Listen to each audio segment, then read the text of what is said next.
வணக்கம். தமிழ் ஃபுட் கார்னரில் இன்னைக்கு உருளைக்கிழங்கு பச்சை பட்டாணி புலாவ் பண்ண போகிறோம். இதனுடைய சுவை ரொம்ப நல்லா இருக்கும். ஆஃபீஸ் போகிறவங்க குழந்தைங்களுக்கு லஞ்ச் பாக்ஸ்க்கும் கொடுத்து விட்டுக்கலாம். இதுக்கு ஸ்பெஷலாக சைட் டிஷ் எதுவும் தேவைப்படாது. ஆனியன் ரைத்தாவோடு வச்சு சாப்பிட்றதுக்கு நல்லாயிருக்கும். இது வரைக்கும் தமிழ் ஃபுட் கார்னர் சேனலை சப்ஸ்கிரைப் பண்ணாதவங்க சப்ஸ்கிரைப் பண்ணிவிட்டு பக்கத்தில் உள்ள பெல் பட்டனையும் கிளிக் பண்ணிக்கோங்க. இப்போ எப்படி பண்ணுறதுன்னு பார்க்கலாம். இந்த டம்ளரில் 2 டம்ளர் பாஸ்மதி அரிசி எடுத்திருக்கேன். இந்த அரிசியோட அளவு 400 கிராம் இருக்கும். இதை 2 தடவை வாஷ் பண்ணிவிட்டு 20 நிமிஷமாக ஊற வச்சுருக்கேன். இந்த புலாவுக்கு ஒரு மசாலா ரெடி பண்ணணும். இந்த பவுலில் 1/2 கப் கெட்டியான தயிர் எடுத்து வச்சுருக்கேன். இது கூட 1/4 டீஸ்பூன் மஞ்சள் தூள், 1 டீஸ்பூன் தனி மிளகாத்தூள், 1 டீஸ்பூன் கொத்தமல்லி தூள், 3/4 டீஸ்பூன் கரம் மசாலா தூள். இப்போ எல்லாத்தையும் நல்லா ஒன்றா மிக்ஸ் பண்ணி விட்டுக்கணும். நல்லா மிக்ஸ் பண்ணியாச்சு. இது இருக்கட்டும். ஸ்டவ்வில் பேன் போட்டிருக்கேன். அதில் 2 டேபிள் ஸ்பூன் நெய், 2 டேபிள் ஸ்பூன் எண்ணெய். எண்ணெயும் நெய்யும் சூடாயிடுச்சு. 2 மீடியம் சைஸ் வெங்காயத்தை இந்த மாதிரி ஸ்லைசஸாக கட் பண்ணி வச்சுருக்கேன். அதை இதில் சேர்த்துட்டு இந்த வெங்காயத்தை இதனுடைய கலர் நல்லா மாறி ப்ரௌன் கலராக வர வரைக்கும் வதக்கிக்கலாம். வெங்காயத்தை இந்த அளவுக்கு வதக்கிட்டு இதில் ஒரு சின்ன பீஸ் பட்டை, 4 கிராம்பு, 2 நட்சத்திரப்பூ, கொஞ்சமாக ஜாவித்ரி, கூடவே 1 டீஸ்பூன் சீரகமும் சேர்த்துக்கோங்க. 1 கருப்பு ஏலக்காய், 2 பச்சை ஏலக்காய், 2 பிரிஞ்சி இலை, அது கூட 10-12 போல் முந்திரி. இது எல்லாத்தையும் சேர்த்து இதனுடைய வாசனை வர வரைக்கும் நல்லா வதக்கி விட்டுக்கணும். அடுத்து இதில் 1 டீஸ்பூன் இஞ்சி பூண்டு பேஸ்ட் சேர்த்துட்டு இதனுடைய பச்சை வாசனை போகிற அளவுக்கு நல்லா வதக்கி விட்டுக்கலாம். இது கூட 4 பச்சை மிளகாவை இந்த மாதிரி கீரி சேர்த்துக்கோங்க. இதையும் லைட்டாக இந்த மாதிரி வதக்கி விட்டுட்டு இது கூட கட் பண்ண 2 மீடியம் சைஸ் தக்காளியும் சேர்த்து இதையும் வதக்கிக்கலாம்.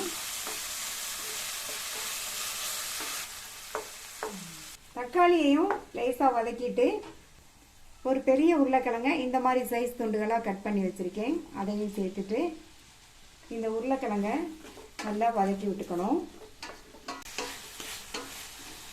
நான் இது கூட சேர்க்கறதுக்கு ஃப்ரோசன் பட்டாணி எடுத்திருக்கேன். நீங்கள் ஃப்ரெஷ் பட்டாணி எடுத்தீங்கன்னா உருளைக்கிழங்கை சேர்க்கும் போதே பட்டாணியை சேர்த்துருங்க. நான் ஃப்ரோசன் பட்டாணிங்கிறதுனால கொஞ்சம் லேட்டாக சேர்க்க போகிறேன். உருளைக்கிழங்கை 2 நிமிஷம் போல் வதக்கி விட்டுட்டு மூடி வச்சுருங்க. ஸ்டவ்வை லோ ஃப்ளேமில் வச்சுருங்க. ஒரு 4 நிமிஷம் ஆகட்டும். இந்த உருளைக்கிழங்கு ஓரளவு வெந்து வந்துடும். 4 நிமிஷமாக லோ ஃப்ளேம்லேயே வச்சு உருளைக்கிழங்கு ஓரளவுக்கு வெந்து வந்திருக்கு. இப்போ அடுத்து இது கூட நம்ம தயிரில் கலந்து வச்ச இந்த மசாலாவை சேர்த்துடலாம். மசாலா சேர்த்ததுக்கப்புறமா ஸ்டவ்வை மீடியம் ஃப்ளேமில் வச்சுக்கோங்க. மீடியம் ஃப்ளேமில் வச்சுட்டு நல்லா இந்த மாதிரி கலந்து விட்டுறணும். இதனுடைய பச்சை வாசனை போகிற அளவுக்கு இருக்கட்டும். இப்போ சேர்த்த மசாலாவோட பச்சை வாசனையெல்லாம் போயிடுச்சு. நல்ல ஓரங்கள்லாம் எண்ணெய் பிரிஞ்சு வந்திருக்கு பாருங்கள். இந்த ஸ்டேஜில் நம்ம எடுத்து வச்ச 1/2 கப் ஃப்ரோசன் பட்டாணியை சேர்த்துக்கலாம். நான் ஃப்ரோசன் பட்டாணிங்கிறதுனால இந்த ஸ்டேஜில் சேர்க்குறேன். நீங்கள் ஃப்ரெஷ்ஷான பட்டாணி எடுத்தீங்கன்னா உருளைக்கிழங்கை சேர்க்கும் போதே அதையும் சேர்த்து வதக்கிக்கோங்க. இதை இப்போ நல்லா இந்த மாதிரி லைட்டாக பரட்டி விட்டுட்டு ஊற வச்ச அரிசியில் உள்ள தண்ணியை நல்லா வடித்து வச்சுருக்கேன். இதை இதில் சேர்த்துடலாம். அரிசி சேர்த்துட்டு இது கூட 2 டேபிள் ஸ்பூன் அளவுக்கு பொடியாக கட் பண்ண கொத்தமல்லி இலைகளையும் ஒரு 10 போல் புதினா இலைகளையும் சேர்த்துட்டு நல்லா ஒரு தடவை கலந்து கொடுத்துடலாம். நல்லா கலந்து விட்டாச்சு. இந்த டம்ளரில் 2 டம்ளர் அரிசி எடுத்தோம். அதே டம்ளர்லேயே 4 டம்ளர் தண்ணி சேர்க்கணும். 1க்கு 2 பங்கு தண்ணி.